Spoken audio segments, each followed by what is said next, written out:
У сярэдзіне траўня 1863 году аддзел Рамуальда Траўгута аказаўся ў цяжкім становішчы на поўдні Кобрынскага павету, непадалёк мястэчка Антополь. Дапамогі няма, а маскалі ёсць. Зусім побач. Вораг пайшоў у атаку, але Траўгут адбіўся.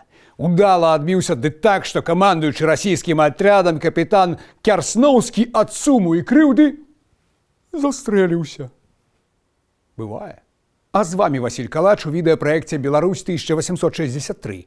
Я недарма пачаў з гэтай гісторыі, бо гэта быў першы бой аддзела Траўгута. І акурат першы бой для кожнага аддзелу, як правіла, быў вырашальным. Ці будзе той аддзел існаваць далей, ці не. Людзі або павераць у сваю сілу, або зняверацца, здадуцца ў палон, разбягуцца. Сёння прагаворым пра баявыя дзеянні і тактыку паўстанцаў 63-го году. Як гэта было? Што было эфектыўным, а што не? Чаму паўстанцы прайгралі тую вайну? Што ж, пачнем.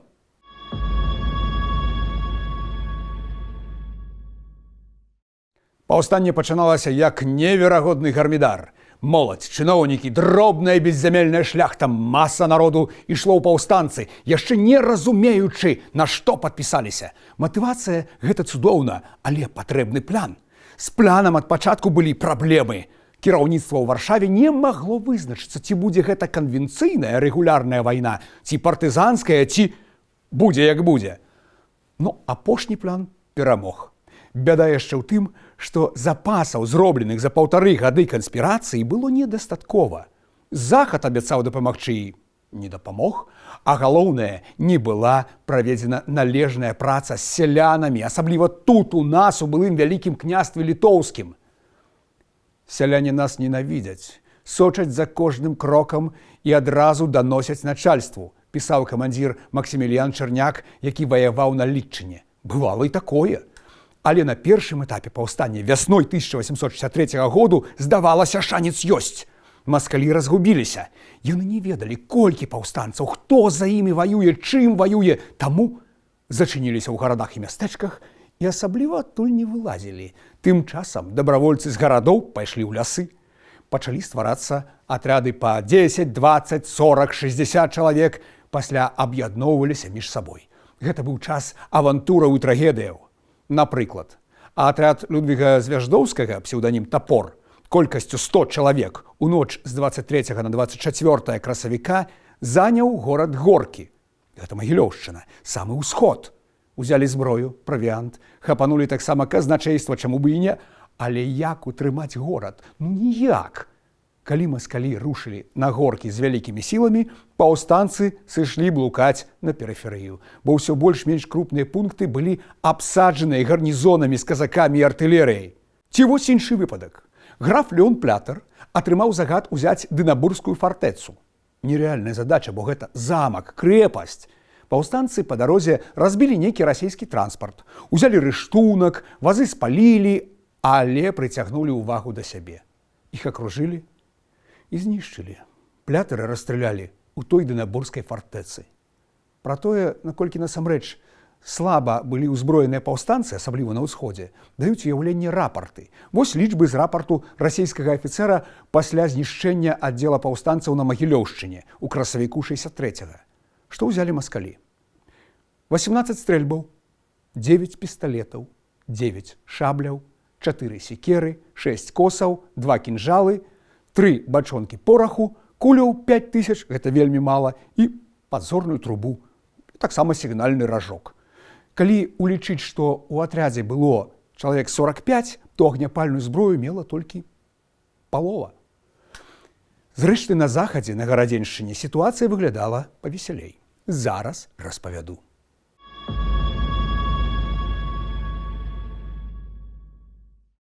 Панове і паненкі, гісторыю, якую мы тут распавядаем, не пачуеш, на жаль, у беларускіх школах. Але калі вы лічыце наш праект вартым, чакаем на падабайку, падпіску і данат, калі бяспечна. Каб мы маглі і надалей распавядаць вядомую і невядомую, а галоўнае, праўдзівую гісторыю нашага краю. Дзякую.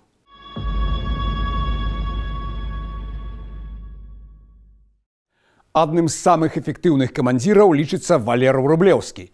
Ядром ягонага атряду сталі вучні і выкладчыкі сакольскага егерскага вучылішча. Сам гэты край між Саколкай, Беластокам, Крынкамі лясны, Аўгустоўская і Гродзенская пушчы. А егерскае вучылішча – гэта месца, дзе рыхтуюць спецоў ляснога ведомства і прафесійных егераў. Гатовыя партызаны. І ў Рублеўскі сам быў загадчыкам таго вучылішча напярэдадні паўстання. Аддзел хутка вырас да 400 чалавек. Партызаны Рублеўскага спецыялізаваліся на лясных засадах, а фішкай была мабільнасць. Пасля удару можна сысці ў глуш, у хашчы. Вось як апісвае бой з атрядам Рублеўскага расійскі генерал Манюкін. Непрыяцельскі ланцуг быў вельмі ўмела размешчаны з засечанымі дрэвамі і бярвёнамі, паваленымі ў балоцісты ручай, які прыкрываў фронт атакаванай пазіцыі. За рэчкай было зроблена шмат завалаў. Па ўсім было відаць, што спрактыкаваная рука кіруе ўмацаваннем пазіцыі. Бой быў вельмі упарты. Мяцежнікі дзейнічалі правільнымі ланцугамі і калонамі і шмат разоў сыходзіліся ў густым лесе ў рукапашнай схватцы. І гэта пры тым, што на 400 чалавек у аддзеле Рублеўскага было 230 паляўнічых стрэльбаў. Рэшта косы, а ў некаторых паўстанцаў у руках наогул былі дубіны. Іх называлі, дарэчы, дрангальеры тых паўстанцаў. Тут варта аддаць належнае камандзіру. Неяк пасля бою, каля мястэчка Лыскава на Пружаншчыне, Рублеўскі пашыхтаваў сваіх хлопцаў і раздаў ім наламаныя веткі каліны. Замест узнагародаў, якіх у паўстанцаў, канешне, не было. Вось такіх любілі, за такімі ішлі, бо ў іх верылі. А вось найбольш, напэўна, удалай аперацыяй на Гарадзеншчыне стала бітва пад Мелавідамі каля Слоніма. Напрыканцы траўня 63-го тут сышліся некалькі аддзелаў, утварыўшы сілу каля 800 чалавек. Насустрач ім са Слоніма выйшла каля 700 маскалёў падпалкоўніка Булгарына. Адно што маскалі мелі і конніцу, і артылерыю, таму сілы былі няроўныя. Паўстанцы занялі выгодныя пазіцыі на ўзлеску, а рускія хваля за хваляй шлі іх штурмаваць, прычым паліваючы поле бою карцеччу ў той самы час, калі іхняя ж пехота ідзе ў атаку. Вынік паводле ўспамінаў такі. За паўдні паўстанцы страцілі 18 чалавек, а маскалі 240, пераважна ад уласнай карцечы. На раніцу да маскалёў прыйшла дапамога, яшчэ 400 чалавек, але за ноч паўстанцы адышлі, зніклі ў лесе як дым. Генерал-губернатар Мурав'ёў аддаў Булгарына пад следства за правал. Усё гэта гучыць бадзёра. Але ініцыятыва ўжо ўлетку была упушчаная. І маскалі ачухаліся, падцягнулі яшчэ больш войска, ўсё часцей выходзілі з гарадоў з карнымі экспедыцыямі. І што засталося партызанам? Манеўраваць. У Нарыбоцкай, Аўгустоўскай, Белавежскай пушчах або сыходзіць на захад, дзе, як здавалася, вырашаецца лёс паўстання. Але давайце пагаворым пра побыт. Як яны там жылі ў тых лясах? Ці выжывалі?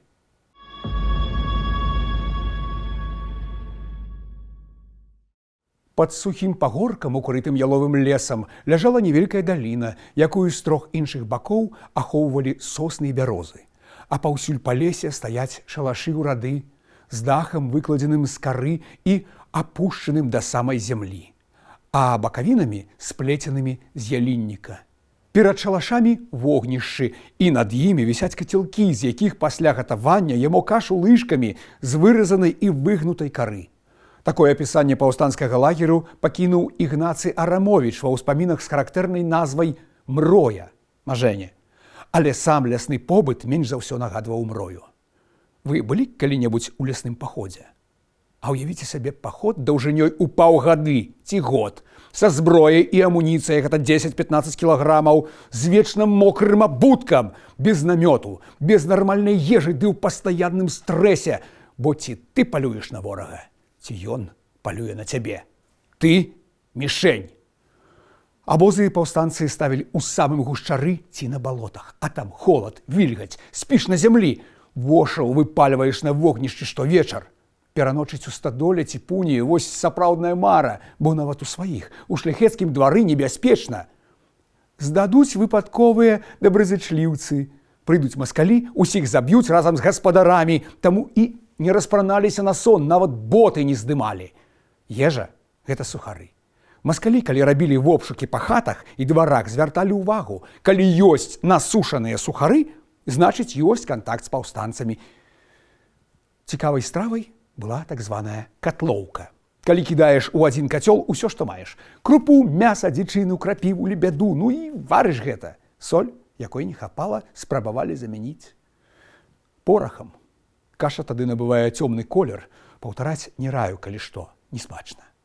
Камандзір усталёўваў дзённую норму. Напрыклад, паўкварты гароху, чвэрць кварты кашы, паўфунта саланіны, паўфунта хлеба і кілішак гарэлкі на вячэру. Але гэта ў ідэальным свеце. У рэальным, як Бог дасць. Вось, да прыкладу, спіс рэчаў, якія варта мець добраахвотніку, які далучаецца да аддзелу, складзены яшчэ перад паўстаннем. Зброя, кацялок, хлеб, каўбаса, саланіна, тытунь, соль і гарэлка. Здаецца, як жа? Сухі закон. Гарэлка была адначасова абязболам, антыдэпрэсантам, энергетыкам. Усё разам. Быў такі камандзір Бенткоўскі. Ён увесь час хварэў на розныя прастуды. Вось той Бенткоўскі ў сядле трымаўся толькі дзякуючы таму, што пацягваў гарэлачку. А яшчэ меў бурку, у якой і ездзіў, і спаў. Яе, канешне, потым скралі. Што ж, жыццё. Рэальны побыт паўстанцаў менш за ўсё нагадваў прыгожыя гравюры ў французскіх часопісах «Le Monde», дзе ўсе добра апранутыя, бадзёры і вясёлыя. Так не было. Голад, холад, недасып, вільгаць, небяспека. Вось спадарожнікі паўстанчага жыцця, сапраўднага ляснога жыцця.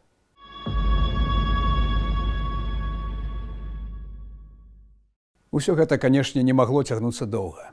Любая партызанка мае шанец, калі недзе ёсць база. Вялікая зямля, скуль ідзе дапамога, рэсурсы, свежая кроў. А галоўнае, гэта донар надзеі на тое, што ўсё недарэмна. Без гэтага партызанка прырэчаная. Дадамо сюды недавер сялянаў, ну і, канешне, пераўзыходзячыя сілы ворага.